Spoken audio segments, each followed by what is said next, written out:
Assalamualaikum warahmatullahi wabarakatuh. Perkenalkan, saya Yulia Rosa Dewi dari kelas CD kelompok 2. Di sini saya akan mempresentasikan tentang materi lipid.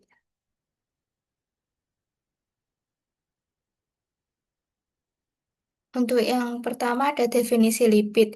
Lipid merupakan golongan senyawa organik kedua yang menjadi sumber makanan dan kira-kira 40% dari yang manusia makan setiap hari. Suatu lipid didefinisikan sebagai senyawa organik yang terdapat dalam alam serta tak larut dalam air, tetapi larut dalam pelarut organik nonpolar seperti suatu hidrokarbon atau dietil ether. Berikut ada struktur kimia lipid. Lipid adalah senyawa organik yang tersusun terutama dari asam lemak dan gliserol. Asam lemak ini memiliki struktur berupa rantai hidrokarbon panjang atau R dengan ujung gugus karboksil atau COOH. Sedangkan gliserol merupakan alkohol 3 gugus OH atau triol. Kedua komponen ini dapat bereaksi melalui proses esterifikasi, yaitu ikatan antara gugus OH pada gliserol dengan gugus COOH pada asam lemak menghasilkan trigliserida, lemak atau minyak dan air. Untuk asam lemak, rantai panjang hidrokarbon CH2 yang berakhir dengan gugus karboksil COOH membuatnya bersifat hidrofobik atau benci air. Sedangkan gliserol adalah alkohol 3 karbon yang berfungsi sebagai tulang punggung untuk banyak lipid. Tempat asam lemak menempel melalui ikatan ester. Berikut ada jenis-jenis lipid. Untuk yang pertama ada trigliserida. Trigliserida adalah jenis lipid terbanyak dalam tubuh dan makanan, tersusun dari satu gliserol dan tiga asam lemak atau jenuh jenuh atau tak jenuh. Komposisi asam lemak menentukan apakah lemak berbentuk padat atau cair. Trigliserida berfungsi sebagai sumber energi utama 9 KKL atau gram, cadangan energi yang disimpan di jaringan adiposa, serta pelindung organ dan pengatur suhu tubuh. Saat tubuh kekurangan energi, trigliserida dipecah menjadi asam lemak dan gliserol melalui lipolisis.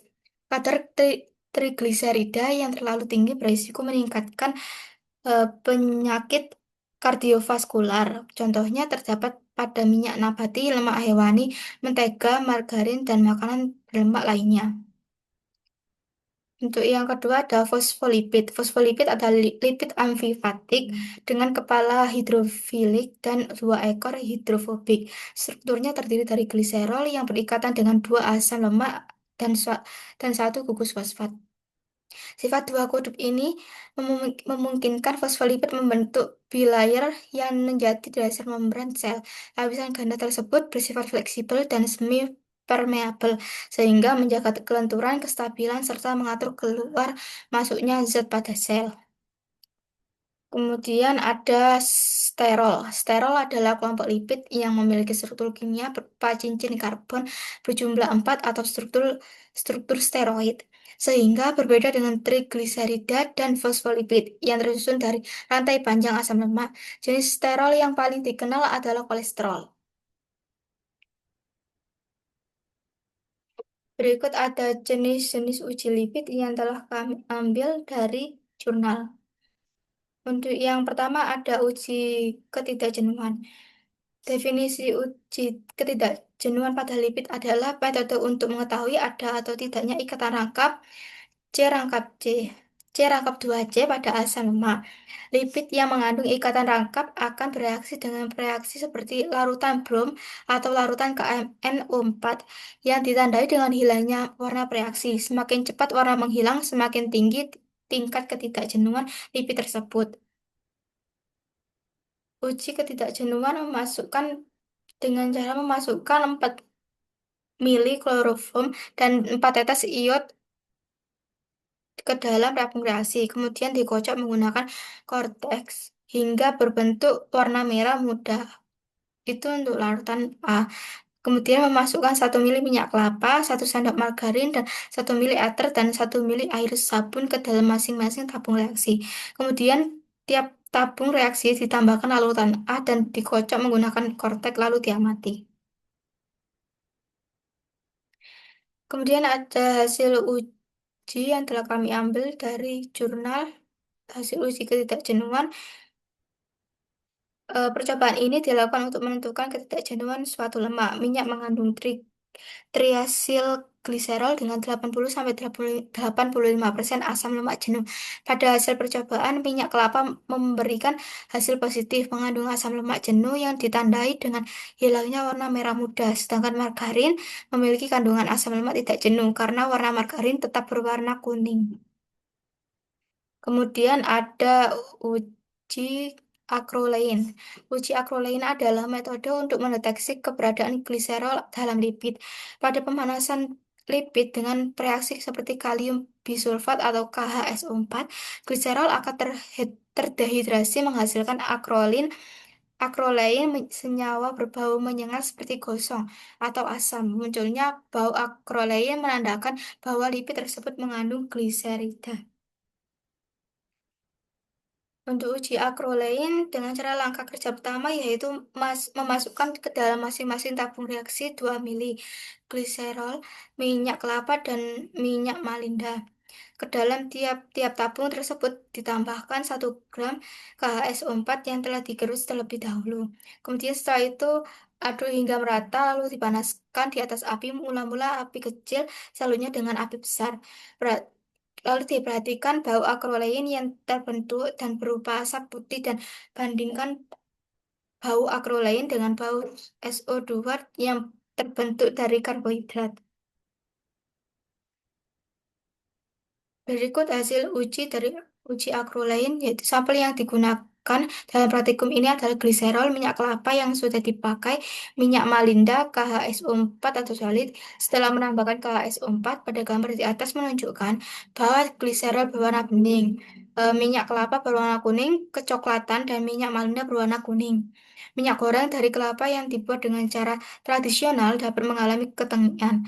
Hal ini dapat terjadi disebabkan selama proses pengolahan menggunakan suhu yang tinggi dan juga akibat campuran dari produk lain. Ketengian pada minyak kelapa dapat diatasi dengan usaha menambahkan bahan yang mengandung antioksidan. Antioksidan adalah zat yang dapat menunda, memperlambat, dan mencegah terjadinya reaksi antioksidasi radikal bebas.